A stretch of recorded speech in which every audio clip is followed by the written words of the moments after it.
Olha só a situação. Navios de guerra americanos estão bem ali, perto da costa da Venezuela, e lá em Caracas o presidente Nicolás Maduro não deixa por menos e responde com uma convocação em massa. A tensão na nossa fronteira, a fronteira do Brasil, chegou num ponto que a gente não via há muito tempo. Vamos entender direitinho as peças nesse tabuleiro para sacar o que de fato está em jogo.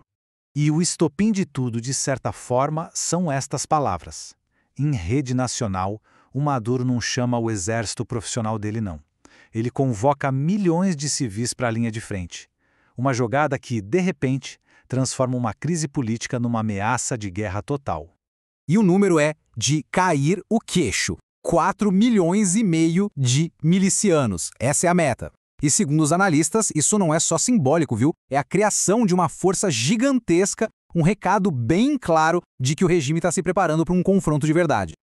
Então, a pergunta que não quer calar é: como a gente chegou nesse ponto? O que foi que aconteceu para levar os Estados Unidos e a Venezuela a essa fervura, com navios de guerra, ameaças e essa conversa toda de invasão? Ok, para a gente entender por que tem navio americano lá, a gente precisa primeiro olhar para a justificativa de Washington. A acusação que eles colocam na mesa vai muito além de política, sabe?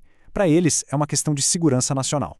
E a acusação dos americanos se resume a uma palavra com um peso enorme: narcoterrorismo. Mas o que isso quer dizer na prática, nesse contexto da Venezuela? A alegação deles é que a Venezuela do Maduro meio que deixou de ser um país para se tornar uma grande empresa criminosa, um narco-estado que, segundo Washington, é uma ameaça direta não só para a região toda, mas para os próprios Estados Unidos. E as acusações são bem específicas, tá? Eles dizem que a cúpula do governo, incluindo o próprio Maduro, comanda o tal Cartel de los Soles, que eles teriam alianças com guerrilhas colombianas, como as Farc e o ELN, e que isso tudo facilitaria o envio de toneladas de drogas para a América do Norte. E para mostrar que eles não estão de brincadeira, os Estados Unidos colocaram um preço na cabeça do Maduro, 50 milhões de dólares. Na prática, isso quer dizer que ele não está mais sendo tratado como um chefe de Estado, mas sim como um criminoso internacional procurado. Agora, vamos virar o jogo. Porque do outro lado do conflito, a história contada é completamente diferente. Como é que o regime do Maduro responde a tudo isso e justifica o que está fazendo? E é aqui que a gente vê o choque total de narrativas. De um lado, os Estados Unidos falam em segurança, em combate ao crime. Do outro, a Venezuela fala em soberania, em defesa contra o imperialismo. São duas realidades que, simplesmente, não conversam entre si.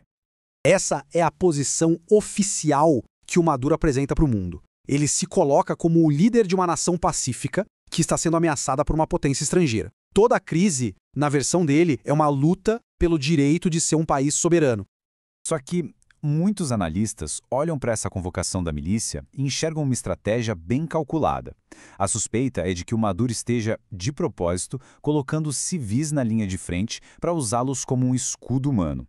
A ideia seria gerar uma condenação internacional gigante caso um ataque aconteça. É claro que essa briga não é só entre dois países. A crise está crescendo, está se espalhando e está forçando o continente inteiro a tomar uma posição. E claro, as grandes potências globais também estão de olho.